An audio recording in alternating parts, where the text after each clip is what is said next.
mabuti gising ka na. Magbihis ka na. May gusto ka bang puntahan? May alam ako masarap na breakfast. May tapsilog dyan. Jeff, I'm sorry, pero kaya ko mag-almusal mag-isa. And I'm sure kaya mo din, so please, magbihis ka na dahil baka maabutan ka pa ni Jordan dito. Seriously? After nung nangyari sa ating kagabi? Gagamitin mo talaga sa akin yun? Jeff, lasing ako. Vulnerable ako, pero anong ginawa mo? Nag-take advantage ka. Alam mo ba kung ano nararamdaman ko ngayon? Pakiramdam ko, pinagsamantalahan mo. Ikaw, na pinagkakatiwalaan ko. Shai, please. Shai, Huwag ka lumapit sa akin. Shai, I'm sorry. Akala ko gusto nating dalawa yung nangyari. Ikaw yung lumapit eh, so akala ko... Jeff, okay. Lasing ako. Okay? So please, huwag mo nang dagdagan pa yung iniisip ko. Ang dami ko ng problema. Mag-ihis ka na at umalis ka na.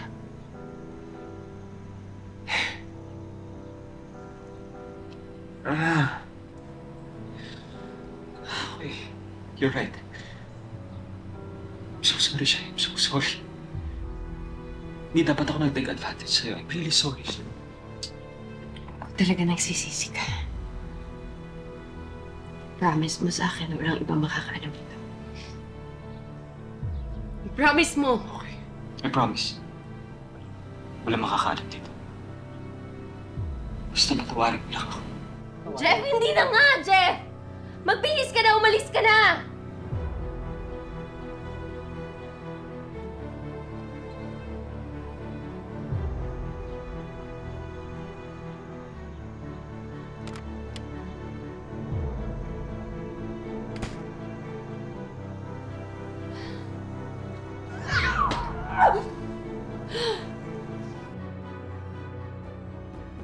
Okay na ilaw, no? Sound system, okay na tayo dyan. Oo, mamaya, ano natin, kailangan sabay kasi yan eh. Okay. Ba't di ayos yan? Di ba sinabi ko kahapon pa? Teka muna, teka muna. Okay ka lang ba? Ano nangyari? May nakayaway ka ba? Hawak mo to. Di ba sinabi ko ako na mag-aayos ito? Sabi ko ako mag-aasikaso ng request. Jeff, Ano? ang tagal ng pending niyan. At saka yung kliyente nagpo-follow up na. Anong gusto mong gawin? Hintayin ko magalit sila? Bakit kasi nakikialam? Kahit ako nauna, pinakikialaman mo. Ano bang problema mo? Ikaw ang problema. Kala mo kasi kung sino kang magaling. Ano lahat? Aagawin mo sa akin? Ha? Laki pala ng problema mo sa akin. Ba't ngayon mo lang sinasabi? Dito ko pa talaga gagawa ng gulo? Ikaw ang panggulo, ha? So, Jeff, sawa na ako sa kaipalan mo. Jeff, tumigil ka. Kung mainit yung ulo mo, huwag mo dadalhin sa trabaho, ah. Magpalamig ka nga muna.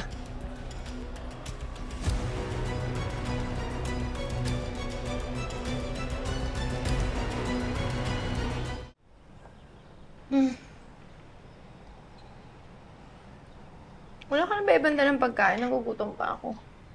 Sorry hindi ko naman alam na may patago kang budget. At saka gutom na gutom? Napagod ka sa activities mo last night? Tumigil kong yung bunganga mukha mo, Leslie.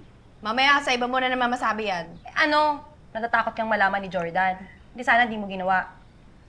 Lasing nga ako, di ba? Lasing? Naku.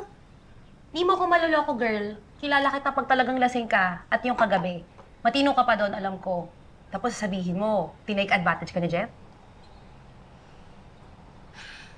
Fine. Okay. E di sige, bubigay na ako. Marupok na ako, marupok. Paano naman kasi? Tapos ako pagtabuyan ni Jordan. Wala, parang masarap lang sa pakiramdam na may nababaliw pa rin sa akin. Shai, lumayo ka na lang kaya. Kesa tinutuhog mo yung magkapatid. May gulo na naman yan eh. Nangako sa akin si Jeff na wala siya ibang pagsasabihan. So unless ilaglag mo na naman ako, wala namang makakaalam nito. Hindi na nga, di ba? Itikong ko na bibig ko, promise. Ang mabuti naman. Kasi hindi ikaw si Jeff ang sisira sa mga plano ko. Plano? May bago?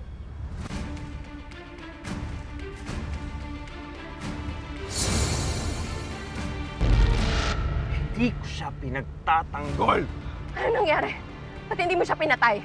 Walang ibang namagitan sa inyo? Alam mo ba okay na tayo? Dami ko lang kasi talagang inisip. Kung ano man yan, pwede mo naman sabihin sa akin. Si Shaira ba yan?